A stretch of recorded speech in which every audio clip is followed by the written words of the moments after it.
Hey everybody, welcome to True Crime Paranormal with the Psychic Sisters. I'm Kristi Brower here with my sister, co-host, and partner in crime, Katie Weaver. Hey Katie, Hello. how's it going? Oh, it is going really well. Yeah. Beautiful day. The gales of wind have settled down. Oh my goodness, you All of guys. our trees survived. What can I say? I know, ours too. I'm very impressed. We had super high winds the last few days, like 70-mile-an-hour gusts. Yeah. We had closed freeways, and that's really common this time of year. I Mhm. think it's the way nature dries us out after the wet winter. I don't know. But it can be crazy. We can lose big Mhm. limbs and lose power. And, Mhm. a semi sort of blew over and flipped over on the freeway a few days ago. And Yeah. it can be really crazy. And I'm glad it's over. I hope we don't have any more. Yeah, me too. Yeah, it's been not good. Mm. It's just so disruptive. Wind Oh my like that. Like just to my spirit, it just God. feels I can't The handle it. energy of wind is weird. Yeah, it is. It's Yeah, really it's really intense. weird. I Yeah. don't love it. Well, the wind has settled down, so we are thrilled. Yeah, very thrilled. Very much Yeah. so. Well, let's get right into today's show Yeah. because we have quite a story for you. Yeah, we do. This story is local to us, and we really want to see some actual justice done in this case rather than what's currently happening. And so that's why we're going to share it with you, and we're going to continue to update it. Mhm.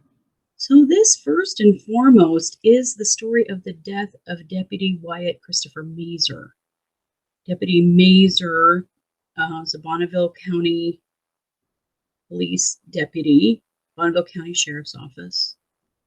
And he responded, no, I'm sorry.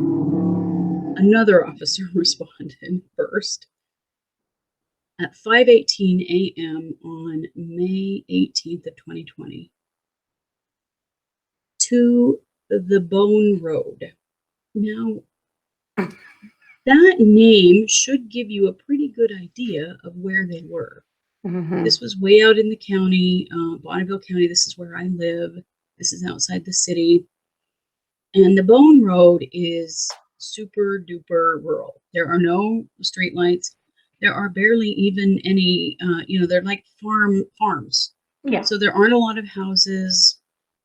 At 5:18 in the morning, it is so dark out there.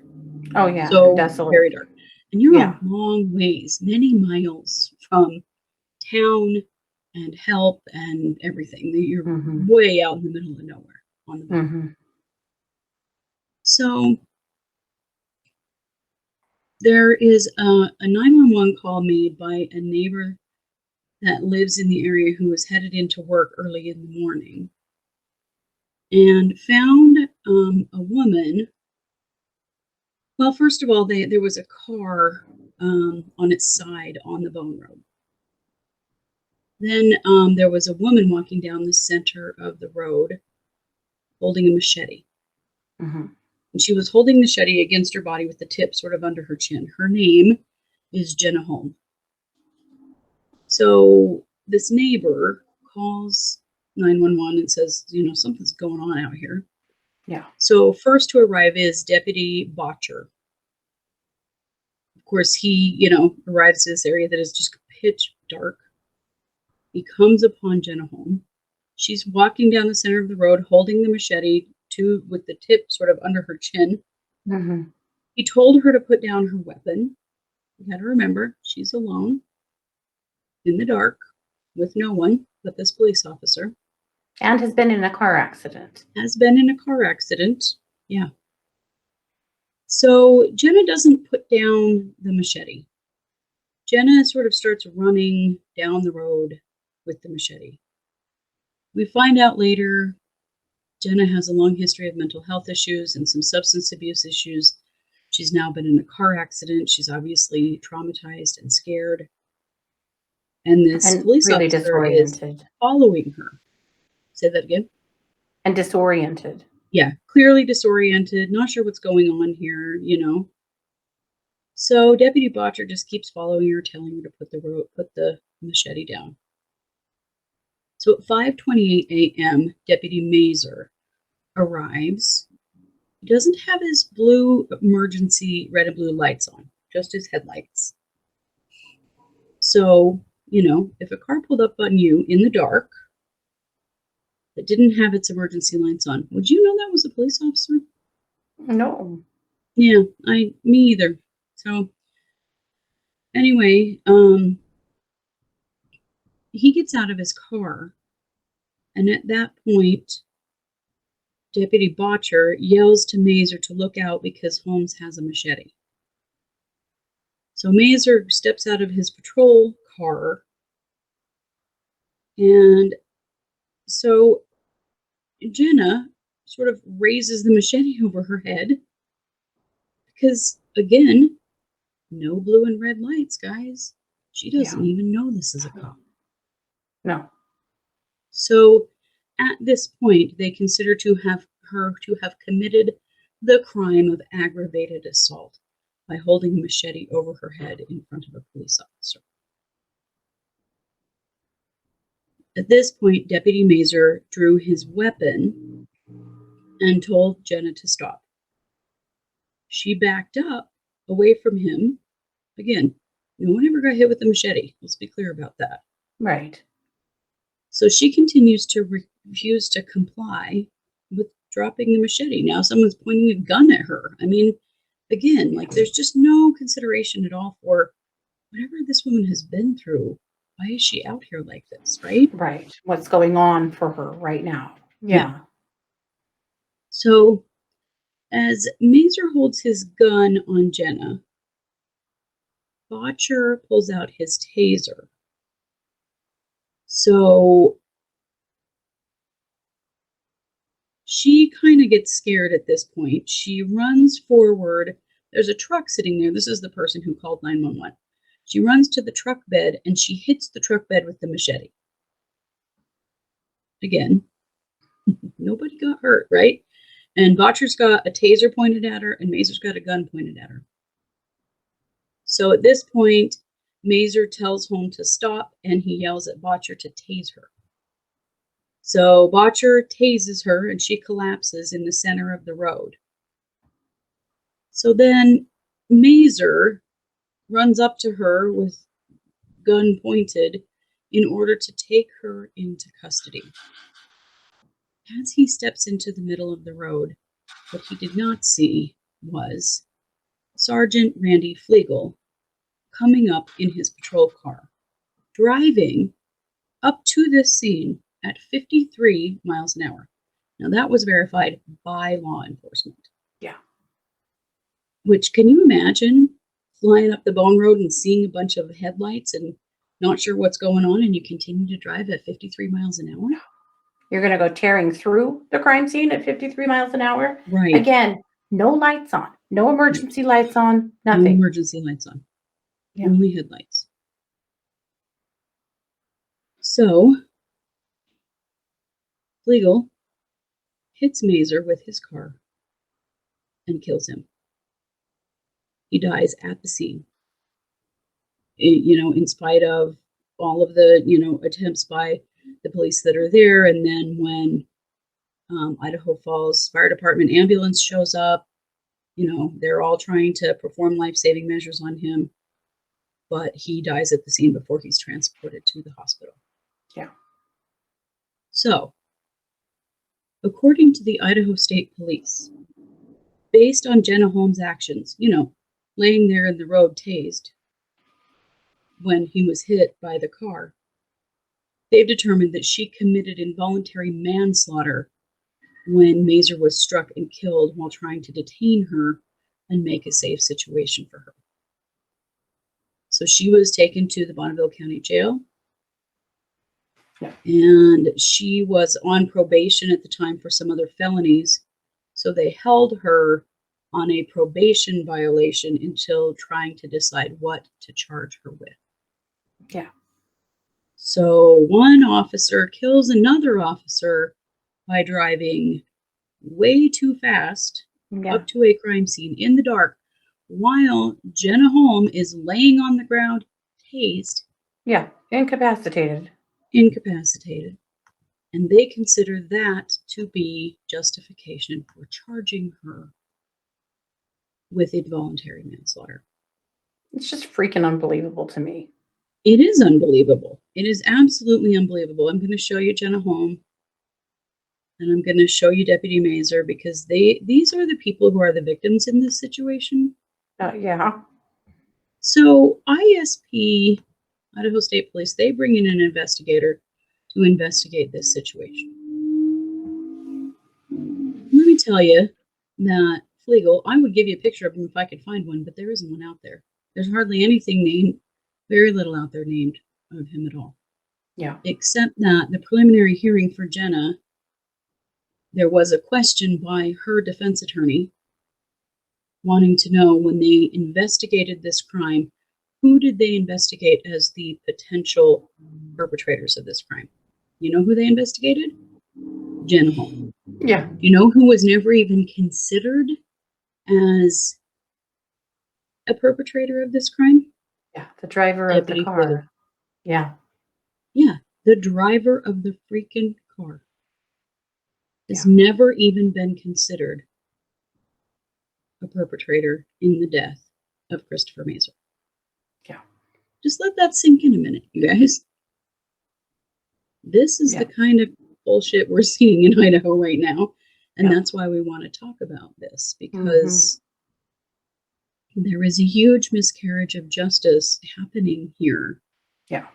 And for the sake of Deputy Maser, and for the very real human being, Jenna Holm, who was obviously having a crisis, we have to ask, what is going on Yeah. with Bonneville County? Let me tell you what I do know.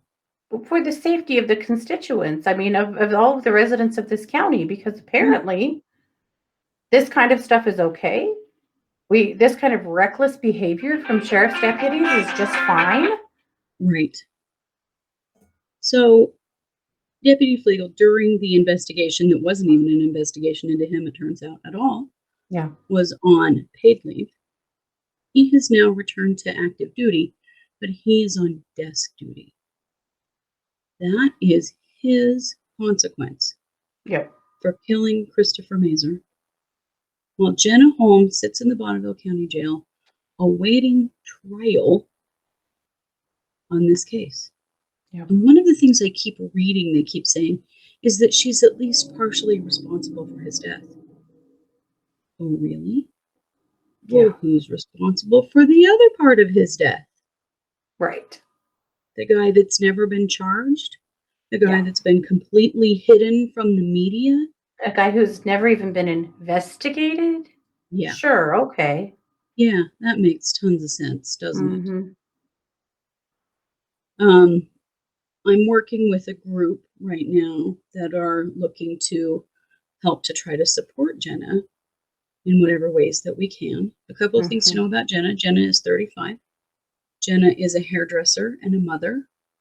And Jenna is a Native American. She's Shoshone. And here's the thing. Jenna has had mental health problems and problems with the law all of her life. Yeah. But does that mean that she just gets to take the blame for this while she's laying on the ground tased?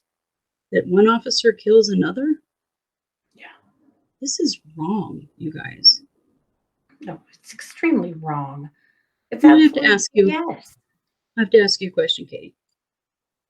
If Jenna Holm was a white girl, do you think that this would have gone the same way?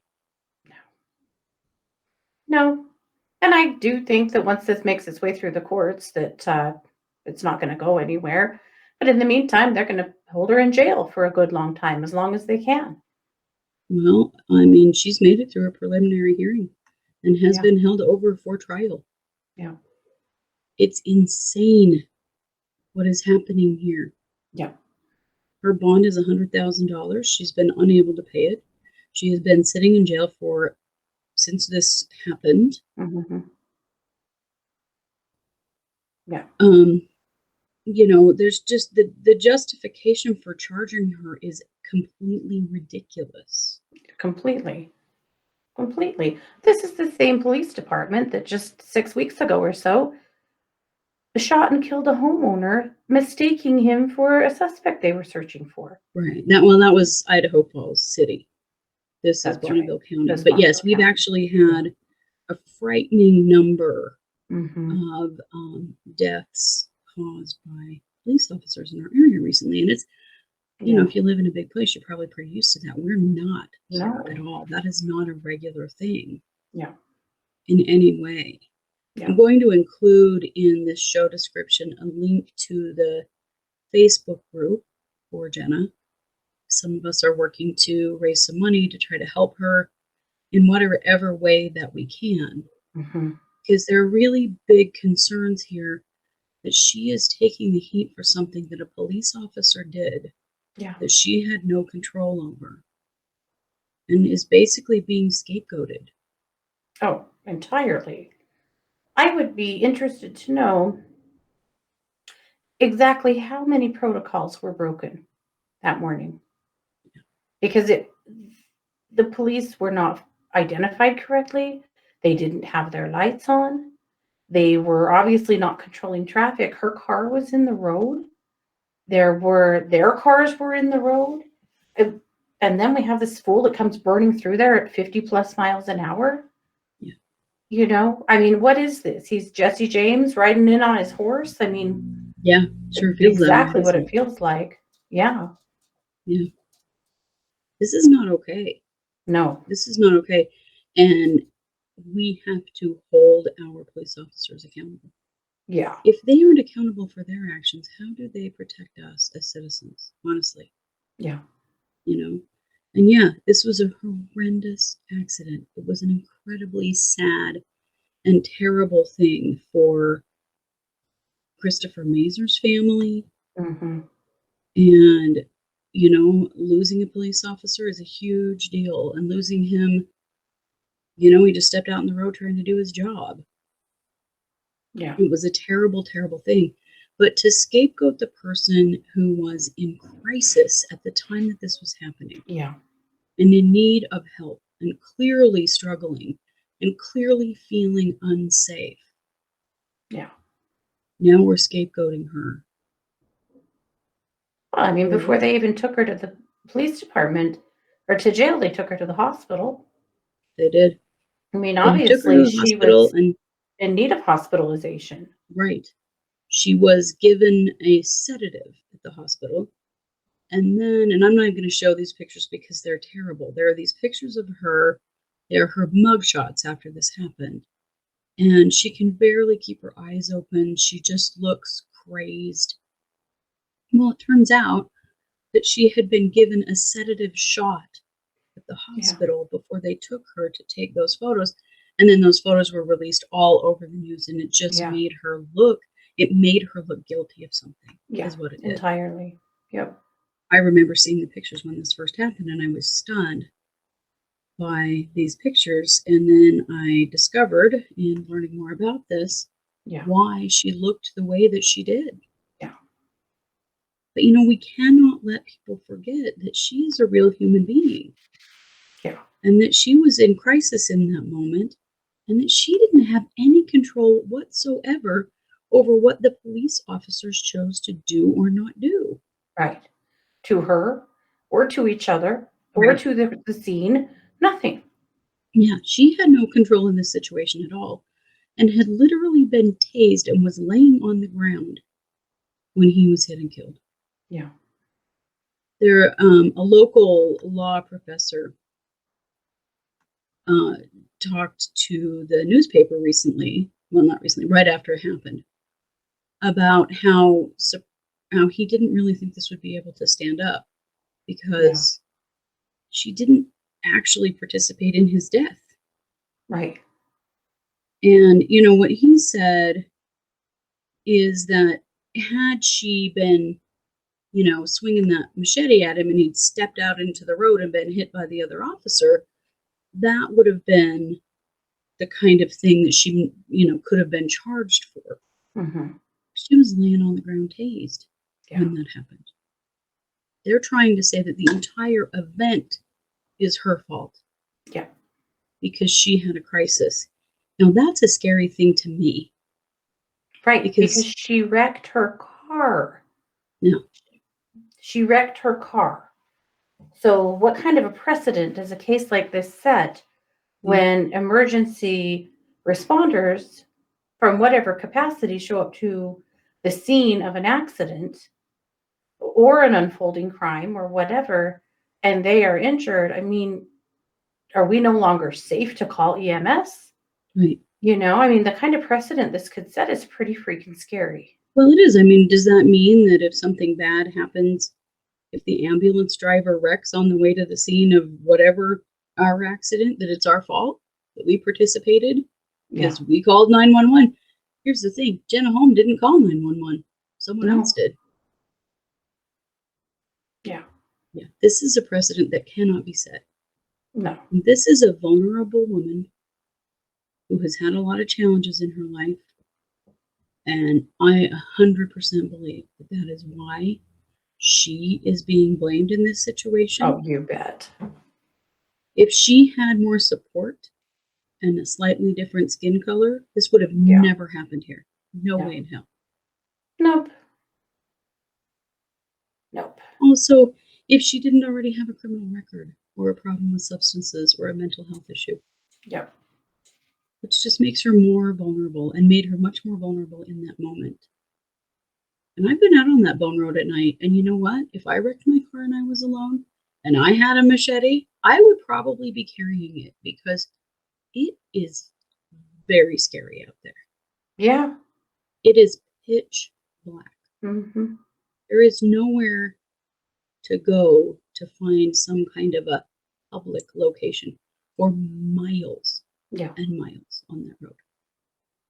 And what, you're going to walk up to some farmhouse? You don't know who you're walking up on, you know? Right. No. No, I think that her trauma and the situation that she was in has been completely ignored in this situation. Completely ignored. Absolutely. Well, and there's a lot we don't know about her condition. Right. We learned this with a friend of ours that was in an accident and then was incarcerated. She was hurt. She had a serious head injury and did not receive any medical care. And it really makes me wonder with Jenna, what injuries did she have that went completely untreated? Exactly. What did she have a concussion? What kind of head injury could she have had? I mean, I'm sure that they're going to fall back on other things, but she had obviously just been through a serious trauma. Her car was on its side. Yeah, her car was on its side. I mean, but that's none a of that serious ever gets threat. covered. I'll tell you that none of that. Only in the initial news story is anything discussed about her accident. And then it all is all about how Christopher Maser's death is all her fault. Yeah. Because that is the only narrative that is coming out of the police department. Yeah. And from what I have read, our local news, East Idaho News particularly, which is who we use quite frequently for our sources, has tried to get more information about what's happened with Flegel, what's going on with him. Yeah. Where is the investigation into him? Where's the information? A little bit came out at her preliminary hearing about, for example, his speed, that they know for a fact that he was going 53 miles an hour when he hit Deputy Maser. Yeah.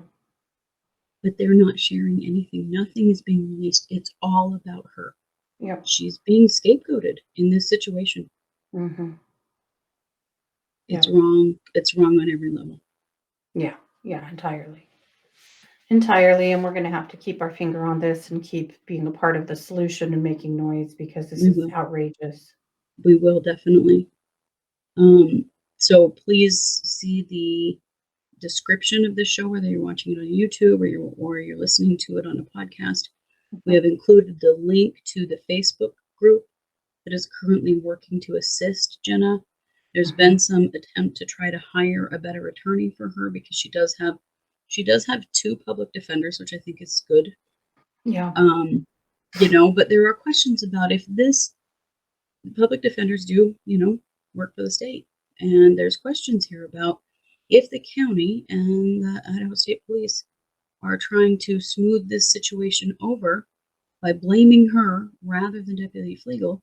It is a little bit of a scary thing. Make you wonder, are these public defenders going to be enough for her? Yeah. So there is some work being done to fundraise for her, as well as other things as well. So we will share that link, and we will continue to update you on this case as more comes to light. Absolutely. Yep. Yeah. Thanks. Well, guys, we did this case in lieu of our MMIW case this week because Jenna is in fact Native.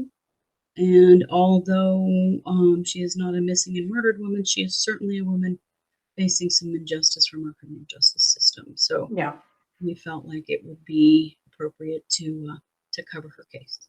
Absolutely. Yep. Yeah. Well, you know it. We are True Crime Paranormal with the Psychic Sisters. Thanks for being here, everybody. Take care.